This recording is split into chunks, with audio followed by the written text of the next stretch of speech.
памет наставничке. Добар ден, се враќаме со наставната единица предвидена за учениците од 7 оделение, драмски вид, трагедија. Малку така трагично. Што ќе научиме денес? Прво што ќе повториме.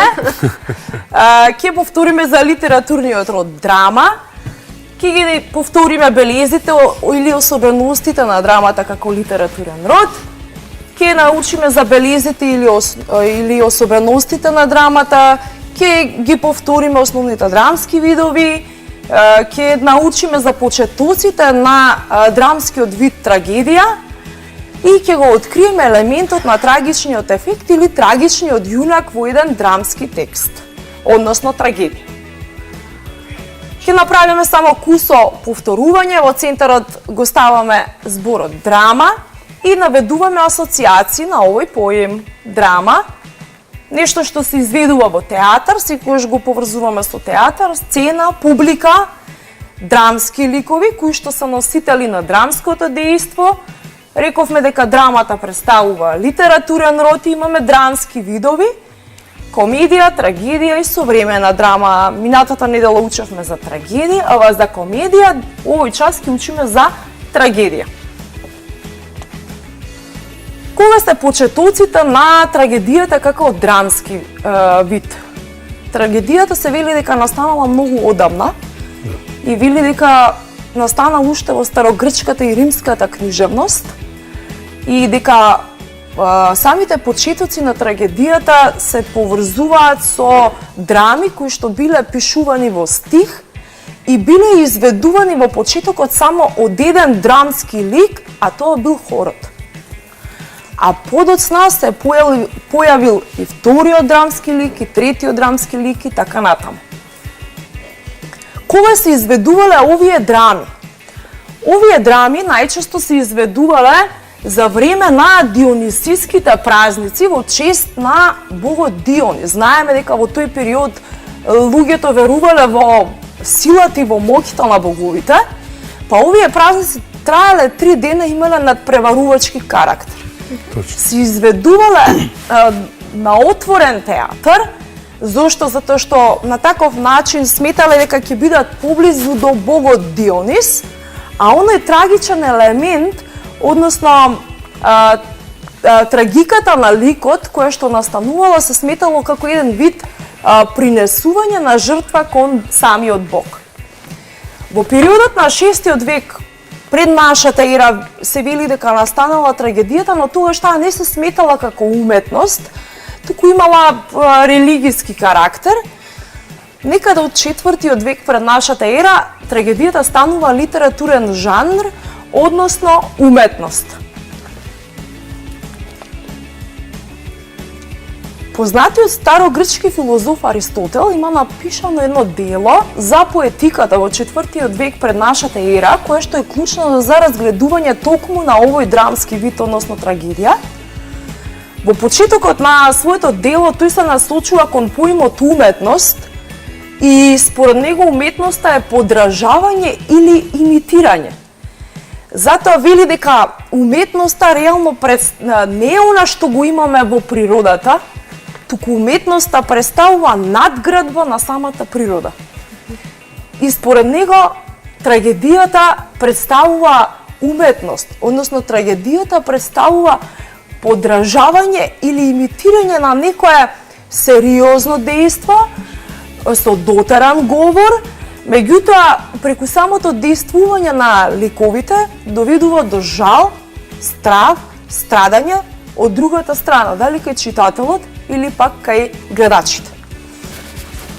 Според Аристотел, фабулата во трагедијата разликува пресврт, односно промена на дејството, во спротивен правец, препознавање, тоа ќе го разгледаме, значи драмскиот лик кога прави грешка по незнаење, по принцип на незнаење, доаѓа до осознавање или препознавање на грешката кога реално во трагедијата е премногу доцна. И чинот на самото страдање, кое што обично во трагедијата се убиство, самоубиство, само казнување. Аристотел во своето дело ги внесува елементите трагичен јунак и трагичен ефект. Трагичен јунак е јунакот кој што прави грешка од незнање и запаѓа во несреќа, а трагичниот ефект според Аристотел се постигнува на два начина во трагедијата. Со свесно вршење на дејството или пак со несвесно вршење на дејството, а потоа се дознава, самиот лик дознава за сторената грешка. Исто така во тие драми има многу пророштва, секојаш е поврзано со боговите и затоа е таа грешка која што не може тој да исправи. Во старогрчките или античката литература тие пророштва се многу застапени. Во оваа драма Оидип тиранин на Софокле е токму застапено пророштвото каде што се кажува дека Оидип ќе го убие сопствениот татко на крстопат. Оидип во незнаење, значи станува сопружник на својата мајка и го убива својот татко на крстопат. Кога ја дознава, кога обично и на каков начин трагичните ликови во овие драми ги дознаваат своите грешки? Во случај со кажување, неговата мајка, не знаејќи дека е незиниот син, раскажува за убиството на незиниот сопруг. И самиот лик Оидип се препознава и станува свесен за сторената грешка. И исто така има пророци кои што ја кажуваат приказната. Така, да. Што кажат што ќе се случи. Да.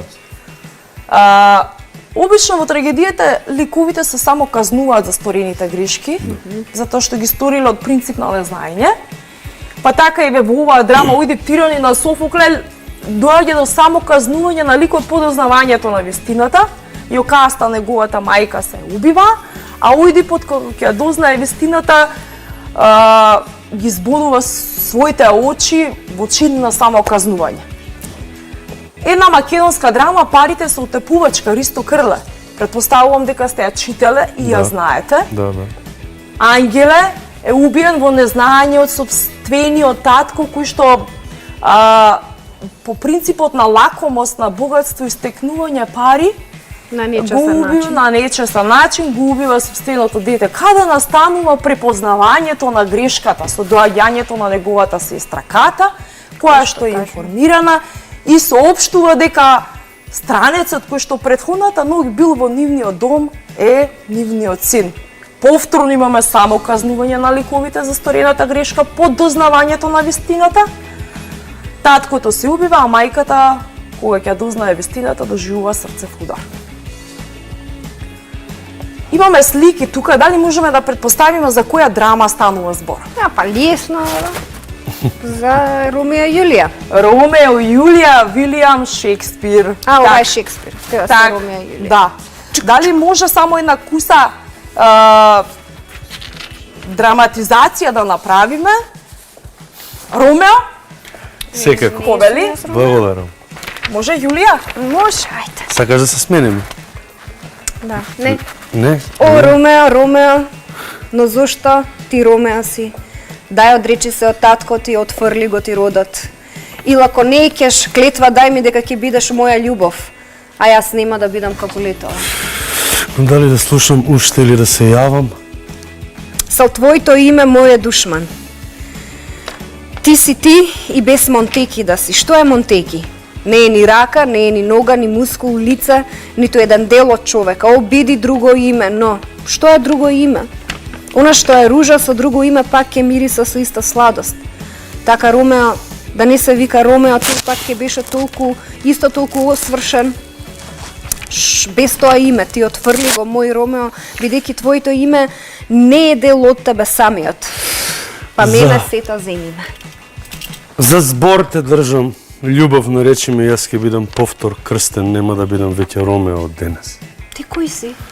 Што во ноќта скриен сите ги дозна мои тајни.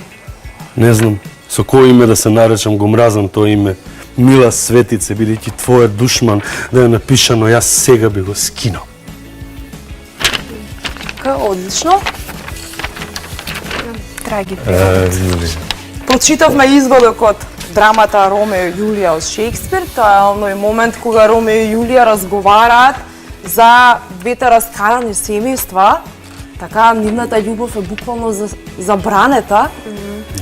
Каде се одвива дејството во Ромео и Јулија или каде можеме да го локализираме, дали знаете? Па некаде каде што се присутни двајцата, ама не се толку блиску, туку се на некаква дистанца, односно таа да речеме во својот дома, тоа е долу под прозорот или под балкон. Добро, тоа можеме и да го замислиме, така? Так. Дејството во целата драма се одвива во Верона.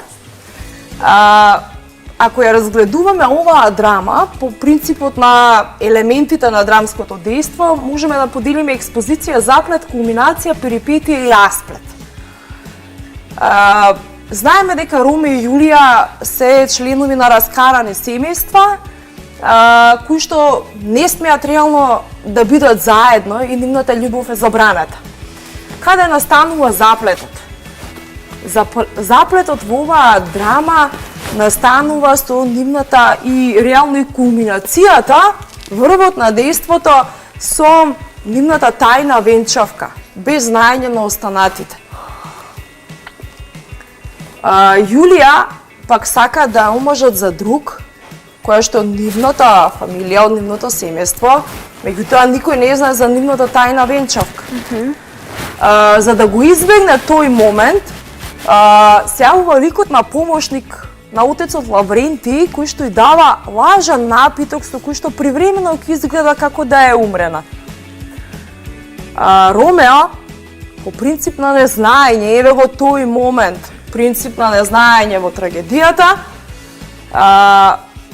стигнува до навиду мртвото тело на Јулија, не ја знае вистината за лажниот напиток и се самоубива.